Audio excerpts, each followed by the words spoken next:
Hi everyone. Solution पढ़ रहे थे हम लोग। एक लेक्चर इसका किए जिसमें सॉल्यूशन क्या है, कंपोनेंट्स क्या होते हैं सॉल्यूशन के, और दो आधार पे क्लासिफिकेशन, एक नंबर ऑफ कंपोनेंट्स और दूसरा सॉल्यूट और सॉल्वेंट का फिजिकल स्टेट। अगला क्लासिफिकेशन जो है सॉल्यूशन का वह है सॉल्वेंट के नेचर के आधार पे कि किस प्रकार का सॉल्वेंट हो तो सॉल्यूशन का क्या टाइप होगा। इसमें से सबसे पहला आता है aqueous solution. Aqueous solution, so an aqueous solution is that in which water is the solvent। Water component रहने से नहीं होगा, वाटर एज या सॉल्वेंट हो तो वैसे सॉल्यूशन को हम लोग बोलेंगे एक्वस सॉल्यूशन। कि the solution in which water is the solvent is called an aqueous solution. Water का दूसरा नाम होता है एक्वा, और एक्वा से आया है एक्वस, तो वाटर को हम लोग एक्वस सॉल्वेंट बोलेंगे। एक्वस माने वाटर है और सॉल्वेंट का कार्य कर रहा है तो एक्वस सॉल्वेंट। तो वैसा सॉल्यूशन जो एक्वस सॉल्वेंट से बना हो, मीन्स वाटर से बना हो, वाटर एज ए सॉल्वेंट हो, तो वैसे सॉल्यूशन को हम लोग एक्वस सॉल्यूशन बोलेंगे। वाटर को हम लोग यूनिवर्सल सॉल्वेंट भी बोलते हैं। Water is the universal solvent. Why it is called universal solvent? Because it can dissolve a large number of compounds या सब्सटेंसेस। अधिक से अधिक प्रकार के सब्सटेंस या अधिक से अधिक सब्सटेंस को वाटर में डिजॉल्व किया जा सकता है। समुद्र का ही पानी है तो उसमें क्या क्या डिजॉल्व है, कितने सब्सटेंस घुले हुए हैं। दूसरा रीजन कि वाटर नॉन टॉक्सिक नेचर का है, जहरीला नहीं है। अवेलेबल इन एबंडेंट अमाउंट, प्रचुर मात्रा में उपलब्ध है। अवेलेबल इन एबंडेंट अमाउंट, और कहीं भी मिल जाएगा। ईजिली अवेलेबल, इसको ऐसे बोलो कि ईजिली अवेलेबल, कि आसानी से उपलब्ध भी है और प्रचुर मात्रा में उपलब्ध है। उसके बाद water is a highly polar solvent. Dipole moment water का हम लोग जानते हैं 1.84 dBi। हाईली पोलर है। डाई इलेक्ट्रिक कांस्टेंट बहुत ज़्यादा है, having high dielectric constant. इस डाई इलेक्ट्रिक कांस्टेंट का जो वैल्यू है 20 डिग्री सेल्सियस पे 80.4 और रूम टेम्परेचर 75 डिग्री सेल्सियस पे 78.5। तो such a large value of dielectric constant of water indicates that water has a tendency और capability to dissociate the solute particles or to dissociate the bond or attraction between solute particles। Dielectric constant क्या होता है? तो dielectric constant एक प्रकार से समझो force है, किसी सॉल्वेंट का एक प्रॉपर्टी है जो करता क्या है, सॉल्यूट पार्टिकल के बीच जो इंटरैक्शन है, जो बॉन्ड है, उसको ब्रेक करता है। तो इसका वैल्यू जितना ज़्यादा होगा, इसका मतलब कि वह सॉल्वेंट उतना आसानी से सॉल्यूट पार्टिकल के बॉन्ड को तोड़ेगा, या फिर उसके पास उतना ज़्यादा कैपेबिलिटी है सॉल्यूट पार्टिकल के बॉन्ड को तोड़ने के लिए। हम लोग जानते हैं कि आयनिक बॉन्ड, जितने भी इंटरैक्शन पॉसिबल होते हैं पार्टिकल्स के बीच, उसमें से ionic bond has maximum strength, सबसे मजबूत है आयनिक बॉन्ड। इलेक्ट्रोस्टैटिक फोर्स जो होता है आयनिक बॉन्ड, सबसे स्ट्रॉन्ग फोर्स है इलेक्ट्रोस्टैटिक फोर्स, जिसको आयनिक बॉन्ड हम लोग बोल रहे हैं। और इस आयनिक बॉन्ड को तोड़ने का कैपेबिलिटी यदि किसी में है तो वाटर में है। हालांकि वाटर से ज़्यादा डायपोल मोमेंट और होता है किसी का, वाटर से ज़्यादा पोलर कई सॉल्वेंट हैं, लेकिन ये जो डाइलेक्ट्रिक कांस्टेंट है वाटर का ना, ये अधिक होता है मैक्सिमम। तो इन कारणों के चलते वाटर को एक यूनिवर्सल सॉल्वेंट बोला गया है कि मैक्सिमम सब्सटेंस को डिजॉल्व कर सकता है, जहरीला नहीं है, आसानी से उपलब्ध है और जितना चाहो उतना एबंडेंट अमाउंट में है, प्रचुर मात्रा में। हाईली पोलर है, डायपोल मोमेंट काफ़ी ज़्यादा है, और सबसे बड़ा रीज़न कि इसका जो डाइलेक्ट्रिक कांस्टेंट है वह बहुत ज़्यादा होता है। टेम्परेचर बढ़ने के साथ डाइलेक्ट्रिक कांस्टेंट का वैल्यू थोड़ा थोड़ा डिक्रीज करता है, लेकिन यदि हम लोग रूम टेम्परेचर का देखें तो 78.5, जो कि एक बड़ा वैल्यू है, कोई छोटा सा वैल्यू या नहीं है। तो एक्वस सॉल्यूशन का मतलब समझे कि वाटर एज अ सॉल्वेंट हो, क्योंकि वाटर को हम लोग एक्वस सॉल्वेंट बोलते हैं। तो दूसरा इसका आ जाएगा एक्वस सॉल्यूशन के बाद फिर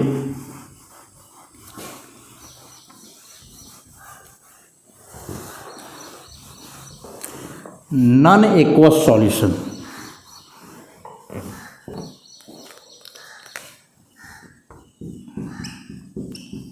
नॉन एक्वस सॉल्यूशन ऐसा। तो नॉन एक्वस सॉल्यूशन कहने का मतलब इसमें सॉल्वेंट कोई नॉन एक्वस होगा।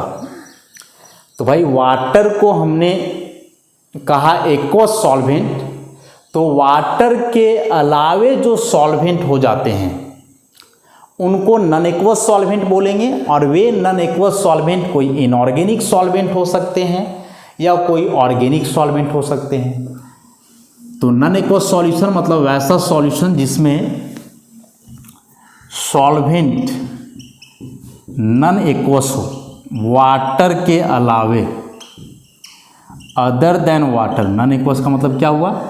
अदर देन वाटर, सॉल्वेंट के रूप में। तो इसमें से कॉमन एग्जांपल है जैसे लिक्विड अमोनिया, एक बहुत ही इंपॉर्टेंट नॉन एक्वस सॉल्वेंट है। Liquid sulphur dioxide, die nitrogen tetroxide, इसमें लिक्विड नहीं लगाना है क्योंकि ओरिजिनली यह लिक्विड ही रहता है। HF, यह भी एक इम्पॉर्टेंट नॉन एक्वस सॉल्वेंट है। तो नॉन एक्वस सॉल्वेंट यदि हो एज ए कंपोनेंट, तो वैसे सॉल्यूशन को हम लोग नॉन एक्वस सॉल्यूशन के नाम से जानेंगे। अगला जो क्लासिफिकेशन है सॉल्यूशन का, कि classification of solution on the basis of relative amount of solute and solvent। Classification of solution on the basis of relative amount of solute and solvent।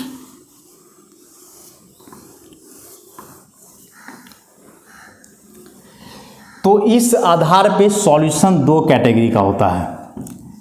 एक होता है डाइल्यूट सॉल्यूशन और दूसरा होता है कंसंट्रेटेड सॉल्यूशन। कंसंट्रेटेड सॉल्यूशन, इसको example से ही समझना पॉसिबल है, डाइल्यूट सॉल्यूशन और कंसंट्रेटेड सॉल्यूशन को। जैसे शुरू में हमने देखा पिछला लेक्चर में, सॉल्यूट जो कम मात्रा में होगा और सॉल्वेंट जो कि ज़्यादा मात्रा में रहता है, तो उसी के आधार पे इस दोनों टर्म को हम लोग समझेंगे। तो उसमें हमने कंपेयर किया था कि टीचर को मान लिया जाए सॉल्वेंट स्टूडेंट को मान लिया जाए सॉल्यूट। ठीक। अब जैसा कि गवर्नमेंट का पॉलिसी है कि एक टीचर पे 40 स्टूडेंट्स होने चाहिए मैक्सिमम। एक टीचर के लिए मैक्सिमम कितने स्टूडेंट होने चाहिए? 40। ये स्टैंडर्ड है। अब 40 से जितना कम रहे वह क्लासरूम उतना खाली होगा और उस क्लासरूम को उतना डाइल्यूट बोलेंगे हम लोग। 40 से फिर तुम जितना बढ़ाते जाओ वह उतना कंसंट्रेटेड होते जाएगा, मतलब उस क्लासरूम में उतना भीड़ बढ़ते जाएगा। मैक्सिमम तो 40 ही था कि आप एक टीचर के लिए मैक्सिमम 40 स्टूडेंट को ही दाखिला दे सकते हो, लेकिन आप 40 से ज़्यादा ले लिए, 60 ले लिए, 70 ले लिए। अब बच्चा बढ़ गया, 60 और 70 हो गया, तो इसका मतलब ये थोड़े है कि सब बच्चा मिलकर के आप टीचर को ही पढ़ाएगा। नहीं, अभी भी पढ़ाने का काम तो टीचर ही करेंगे, लेकिन इधर का जो अमाउंट था, एक लिमिट था, उससे आप इसको बढ़ा दिए, तो इसको हम लोग बोलेंगे कंसंट्रेटेड। अब इसी चीज़ को यहाँ समझो कि एक लिमिट होता है कि कोई सॉल्वेंट का एक फिक्स्ड अमाउंट लिए और उसमें आप सॉल्यूट को डिजॉल्व करें। सपोज मान ले हम लोग कि 1 लीटर वाटर में आप तकरीबन 250 ग्राम नमक डिजॉल्व कर रहे हो, मान ले हम लोग। तो यह 250 ग्राम जो नमक आप डिजॉल्व किए, यह एक इसका लिमिट है कि 1 लीटर वाटर में मैक्सिमम उतना ही नमक को घोल सकते हो। टेम्परेचर है 25 डिग्री सेल्सियस। लेकिन आपने क्या किया कि इसके अमाउंट को और बढ़ा दिया, टेम्परेचर को बढ़ा करके। तो एक जो लिमिट था 250 ग्राम, उससे आप ज़्यादा सॉल्यूट को ऐड कर दे रहे हो इसमें। तो अब जो सॉल्यूशन बनेगा वो कहलाएगा कंसंट्रेटेड सॉल्यूशन। तो डाइल्यूट सॉल्यूशन का मतलब हुआ कि जिसमें सॉल्वेंट के तुलना में सॉल्यूट बहुत कम हो, जो कि होता ही है। और कंसंट्रेटेड सॉल्यूशन का मतलब हुआ कि वैसा सॉल्यूशन जिसमें सॉल्यूट को आप उतना डिजॉल्व कर दिए हो जो उसके लिमिट को क्रॉस कर गया हो। मतलब जितना सॉल्यूट आप डिजॉल्व कर सकते थे उससे ज़्यादा आप डिजॉल्व किए हो, इधर कुछ कंडीशन को वैरी करके, टेम्परेचर, प्रेशर वगैरह। तो जितना अमाउंट सॉल्यूट का डिजॉल्व किया जा सकता था, यदि उससे आप ज़्यादा डिजॉल्व किए हो तो ऐसे सॉल्यूशन को कंसंट्रेटेड सॉल्यूशन बोलेंगे। और यदि सॉल्यूट का मात्रा सॉल्वेंट के तुलना में बहुत कम हो तो उसको हम लोग डाइल्यूट सॉल्यूशन के नाम से जानेंगे। तो डाइल्यूट सॉल्यूशन को लिख सकते हैं हम लोग कि the solution which contains a very small amount of solute relative to the amount of solvent, कि सॉल्वेंट के मात्रा के तुलना में यदि सॉल्यूट का मात्रा बहुत कम हो तो ऐसे सॉल्यूशन को डाइल्यूट सॉल्यूशन बोला जाएगा। And the solution which contains या relatively greater amount of solute that can be dissolved in the given quantity of solvent, कि सॉल्वेंट का गिवन क्वांटिटी में जितना सॉल्यूट डिजॉल्व किया जा सकता था उससे आप ज़्यादा डिजॉल्व किए हो, और ज़्यादा डिजॉल्व करने के लिए आपको टेम्परेचर वगैरह वैरी करना होगा। तो ऐसे सॉल्यूशन को हम लोग कंसंट्रेटेड सॉल्यूशन के नाम से जानेंगे। जैसे हम लोग क्या लिखते हैं, डाइल्यूट HCl, फिर लिखते हैं कंसंट्रेटेड HCl। तो जैसे कंसंट्रेटेड HCl है तो कंसंट्रेटेड HCl में जो परसेंटेज बाई मास होता है HCl का वह 37 होता है। मतलब यदि आप 100 ग्राम सॉल्यूशन ले रहे हो तो उसमें से 37 ग्राम HCl होगा और बाकी जो बचा आपका 63 वाटर होगा। लेकिन अब आप 37 से इसको कम करते जाओ, जितना कम करते जाओगे सॉल्यूशन उतना डाइल्यूट होते जाएगा। और ये 37 है मतलब ये कंसंट्रेटेड है, या इससे और ज़्यादा बढ़ाओगे तो सॉल्यूशन और ज़्यादा कंसंट्रेटेड हो जाएगा। तो डाइल्यूट सॉल्यूशन मतलब कि सॉल्यूट बहुत कम रहना है, और कंसंट्रेटेड मतलब सॉल्यूट यहाँ भी कम ही होगा लेकिन जितना अमाउंट उसका डिजॉल्व किया जा सकता था उससे ज़्यादा आप डिजॉल्व कर दिए हो। जैसे यहाँ बोले कि जितना बच्चा को आपको पढ़ाना चाहिए उससे ज़्यादा पढ़ा रहे हो, तो ये कंसंट्रेटेड हो गया।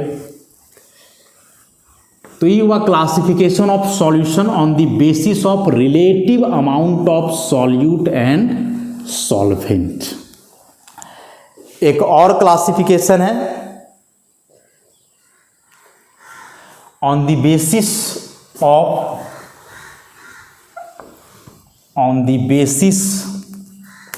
Of ability to dissolve further amount of solute, कि फिर से आप सॉल्यूट के और मात्रा को डिजॉल्व कर पाते हो या नहीं, उस आधार पे सॉल्यूशन का फर्दर क्लासिफिकेशन है। और इसमें से 3 कैटेगरी सॉल्यूशन का, अनसैचुरेटेड जिसको असंतृप्त विलयन बोलते हैं, अनसैचुरेटेड सॉल्यूशन असंतृप्त विलयन, दूसरा सैचुरेटेड सॉल्यूशन संतृप्त विलयन, और तीसरा होता है सुपर सैचुरेटेड सॉल्यूशन।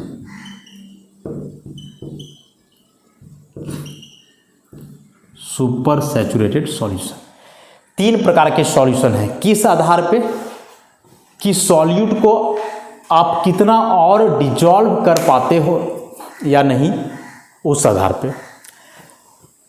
तो इसमें से अनसैचुरेटेड सॉल्यूशन हम लोग बोलेंगे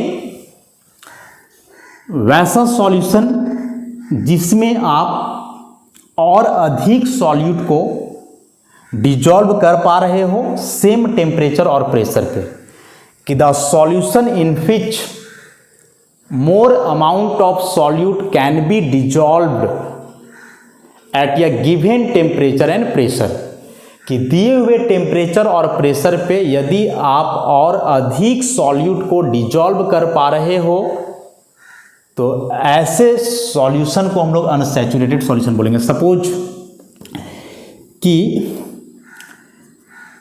जैसे मान लिया जाए एट 25 डिग्री सेल्सियस इस टेम्परेचर पे मान लें हम लोग ऐसा कि जो NaCl का सॉल्युबिलिटी है वह तकरीबन 20 ग्राम है। मान लें 20 ग्राम ऑफ NaCl पर 100 ग्राम ऑफ वाटर, ऐसा मान लें हम लोग कि 25 डिग्री सेल्सियस पे पानी का प्रत्येक 100 ग्राम में NaCl का 20 ग्राम को आप डिजॉल्व कर रहे हो। एग्जैक्ट सॉल्युबिलिटी यही नहीं, लेकिन ऐसा हम लोग मान लें। ये आपका मैक्सिमम अमाउंट है। अब आप नमक को जब ऐड करोगे तब तो डायरेक्ट 20 ग्राम लेकर के नहीं डिजॉल्व कर लेंगे हम लोग। पहले थोड़ा सा मिलाए 2 ग्राम, फिर 5 ग्राम और मिलाए, फिर 10 ग्राम और मिलाए। तो ये जो थोड़ा थोड़ा मिला करके नमक को आप वाटर में घोलते ही जा रहे हो, तो इस केस में इसको बोलेंगे अनसैचुरेटेड सॉल्यूशन, क्योंकि आप अभी अधिक से अधिक सॉल्यूट को डिजॉल्व कर पा रहे हो एट द सेम टेम्परेचर। तो एक दिए हुए टेम्परेचर पे यदि और अधिक से अधिक सॉल्यूट को सॉल्वेंट का गिवन अमाउंट में डिजॉल्व कर पाएं तो ऐसे सॉल्यूशन को अनसैचुरेटेड सॉल्यूशन के नाम से जानते हैं। सैचुरेटेड सॉल्यूशन क्या है? तो the solution in which no further amount of solute can be dissolved at the same temperature and pressure, कि एक दिए हुए टेम्परेचर और प्रेशर पर यदि आप और अधिक मात्रा में सॉल्यूट नहीं घोल पा रहे हो तो ऐसे सॉल्यूशन को सैचुरेटेड सॉल्यूशन बोलेंगे। जैसे हमने कहा कि 100 ग्राम वाटर में NaCl मैक्सिमम आप 20 ग्राम घोल सकते हो एट दिस टेम्परेचर। तो ये जो 20 ग्राम पर 100 ग्राम वाटर हुआ सॉल्युबिलिटी, इस सॉल्यूशन को हम लोग बोलेंगे सैचुरेटेड सॉल्यूशन। इससे कम है तो अनसैचुरेटेड, लेकिन ये अब कहलाएगा सैचुरेटेड। मतलब इसके बाद यदि आप 2 ग्राम और NaCl डिजॉल्व कर दोगे ना तो नहीं घुलेगा, बशर्ते टेम्परेचर क्या होना चाहिए, सेम। तो जैसे मान लो कोई बोले जी कि चलो नमक का सैचुरेटेड सॉल्यूशन बना करके दिखाओ, क्या करोगे? एक ग्लास में कम से कम वाटर लेना है 10 ml 20 ml जो भी है, और उसमें आप नमक को घोलते जाओ, नमक घोलते जाओ, घुलते जाएगा, और घोलो, घुलते जाएगा। एक वैसा समय आएगा कि जब नमक घुलना बंद हो जाएगा, मतलब नमक उसमें गया तो घुलेगा नहीं, नीचे जा कर के बैठते जाएगा वो। तो जैसे ही नमक आप डालें और वो बैठते जा रहा है उसमें, इसका मतलब कि वह सॉल्यूशन सैचुरेटेड हो गया है अब, और वह और अधिक सॉल्यूट को डिजॉल्व नहीं कर सकता है। तो सैचुरेटेड सॉल्यूशन मतलब एक फिक्स्ड टेम्परेचर पे जो मैक्सिमम कंसंट्रेशन का सॉल्यूशन होता है, उसको सैचुरेटेड सॉल्यूशन हम लोग बोलते हैं। जैसे मान लो कि फरवरी में आपका एग्ज़ाम है, ठीक, फरवरी 2022 में एग्ज़ाम है। इसके पहले आप खूब पढ़ोगे, पढ़ते ही जाओगे, जैसे जैसे एग्ज़ाम नज़दीक आएगा और ज़्यादा पढ़ोगे। लेकिन जैसे ही आप एग्ज़ाम दिए उसके बाद पढ़ाई बंद। कंडीशन सेम रहना चाहिए। कंडीशन सेम मतलब जैसे हम आईएससी का एग्ज़ाम दे रहे हैं तो आईएससी ही, मतलब आप आईएससी के लिए तो हम लोग फर्दर नहीं पढ़ेंगे। हाँ, इसके बाद आप इंजीनियरिंग करोगे, मेडिकल की तैयारी करोगे, तब ना पढ़ोगे, तो उसके लिए तो हमने कंडीशन चेंज कर दिया। एक उसी कंडीशन पे जो मैक्सिमम आप पढ़ सकते थे वह एग्ज़ाम के पहले तक, टिल एग्ज़ाम डेट, उसके बाद आप नहीं पढ़ सकते हो। फरवरी 2022, मान लो कि 20 फरवरी में आपका केमिस्ट्री का एग्ज़ाम है, तो आप 20 फरवरी को 10 बजे से यदि एग्ज़ाम है तो आप मैक्सिमम इसी टाइम तक अध्ययन कर सकते हो, इसके बाद पढ़ने का कोई मतलब नहीं है, या आप पढ़ोगे ही नहीं। तो मैक्सिमम पढ़ाई आप इस डेट तक कर सकते हो, या एक फिक्स्ड हुआ। यहाँ जैसे आप पढ़ गए मतलब आप सैचुरेशन स्टेज में आ गए, अब आप पढ़ाई नहीं करोगे इसी चीज़ के लिए। हाँ, आगे पढ़ेंगे ना, लेकिन कंडीशन चेंज करेंगे ना, कोई दूसरा चीज़ के लिए पढ़ेंगे। तो उसी प्रकार से होता है कि एक दिए हुए टेम्परेचर या दिए हुए कंडीशन में सॉल्यूट का कितना मैक्सिमम अमाउंट को आप डिजॉल्व कर रहे हो, या फिर यदि आप मैक्सिमम या फर्दर अमाउंट ऑफ सॉल्यूट को नहीं डिजॉल्व कर पा रहे हो उस सॉल्वेंट में, तो उसको हम लोग सैचुरेटेड सॉल्यूशन के नाम से जानते हैं। एक्चुअली होता क्या है, सो देखो कि जैसे सॉल्यूट प्लस सॉल्वेंट से बना सॉल्यूशन, ठीक, ऐसा। और यदि मान लें कि यह सैचुरेटेड सॉल्यूशन है, सैचुरेटेड है, इसके बाद आप फिर यदि इसमें सॉल्यूट मिला रहे हो तो यह सॉल्यूशन नहीं बनेगा, बल्कि वह सेपरेट होते जाएगा, इस सॉल्यूट ही रह जाएगा। मतलब इस केस में जो सॉल्यूशन होता है ना, वह अपने सॉल्यूट के साथ इक्विलिब्रियम में होता है, कि सॉल्यूट और सॉल्वेंट मिलकर शुरू में सॉल्यूशन बन रहा था, तो अब यही सॉल्यूशन सॉल्वेंट और सॉल्यूट को सेपरेट करते जाएगा, आपस में मिलने नहीं देगा। तो अनसैचुरेटेड सॉल्यूशन मतलब जिसमें एक फिक्स टेम्परेचर पे और अधिक सॉल्यूट डिजॉल्व कर सके।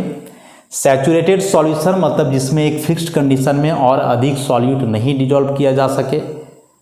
और अब आता है सुपर सैचुरेटेड सॉल्यूशन।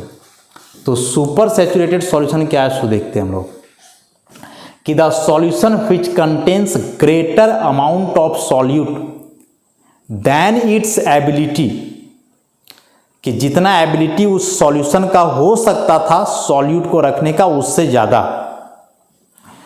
जैसे हम बताएं कि आईएससी का एग्ज़ाम आप दिए, उसके लिए केमिस्ट्री एक पेपर आपने पढ़ा,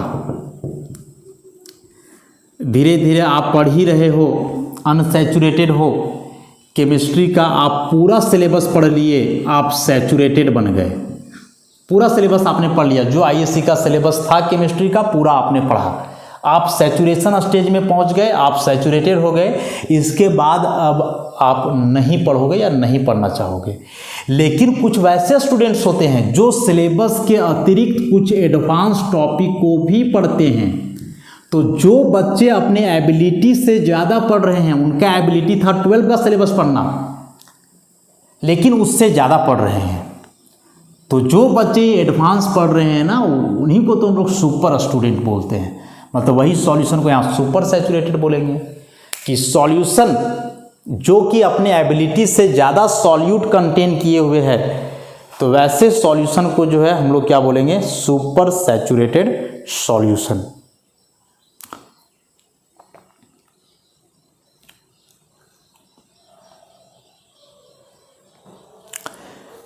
जैसे मान लो कि जैसा अभी हमने बताया कि 20 ग्राम NaCl को आप 100 ग्राम वाटर में डिजॉल्व कर रहे हो एट 25 डिग्री सेल्सियस। ठीक, अब आप क्या करो कि टेम्परेचर थोड़ा बढ़ा दो, 40 डिग्री सेल्सियस कर दो। तो जब आप टेम्परेचर बढ़ाओगे ना तो इसका और ज़्यादा अमाउंट घोल सकते हो। मान लो 5 ग्राम और डिजॉल्व कर दिए, तो अब इस टेम्परेचर पे 100 ग्राम वाटर में 25 ग्राम NaCl हो गया। और फिर क्या करो कि अभी 40 को वापस कर दो 25। तो जब इस 40 को वापस 25 कर दोगे ना तो ये जो 5 ग्राम आप एक्स्ट्रा डिजॉल्व किए थे वही 5 ग्राम अब नीचे सेटल डाउन हो जाएगा, फिर वो 20 ग्राम तक घोलेगा। 5 ग्राम जो एक्स्ट्रा आप दिए थे वो वहीं रह जाएगा, सॉलिड फॉर्म में फिर से सेपरेट हो जाएगा। तो ऐसे सॉल्यूशन को हम लोग बोले सुपर सैचुरेटेड, कि पहले आप टेम्परेचर बढ़ाए, टेम्परेचर बढ़ाने से सॉल्युबिलिटी बढ़ गया और फिर से टेम्परेचर घटाए तो जो एक्स्ट्रा अमाउंट आप डिजॉल्व किए थे वो सेपरेट आउट हो गया। तो यही सुपर सैचुरेटेड सॉल्यूशन होता है। तो यह जो 3 कैटेगरी हुआ सॉल्यूशन का, अनसैचुरेटेड, सैचुरेटेड और सुपर सैचुरेटेड, यह डिपेंड किया कि आप सॉल्यूट के कितने अमाउंट को डिजॉल्व कर पा रहे हो सॉल्वेंट का गिवन क्वांटिटी में एक फिक्स्ड टेम्परेचर और प्रेशर पे। तो यहाँ से सॉल्यूशन का जो क्लासिफिकेशन था कई आधार पे हमने देखा। पहले number of components, physical state of solute and solvent, nature of solvent, amount of solute and solvent, and then ability to dissolve further amount of solvent. सारे क्लासिफिकेशन काफ़ी इंपॉर्टेंट और सारे बेसिक टर्म हैं, बहुत कन्फ्यूजन होता है। Saturated क्या है, अनसैचुरेटेड क्या है, कंसनट्रेटेड क्या है, डाइल्यूट क्या है, तो अच्छे से इसको समझ लोगे और नोट्स में लाइन बाय लाइन है तो एक बार उसको पढ़ोगे। तो इस लेक्चर को यहीं हम लोग समाप्त करते हैं, चैप्टर को आगे बढ़ाएंगे हम लोग नेक्स्ट लेक्चर से। धन्यवाद।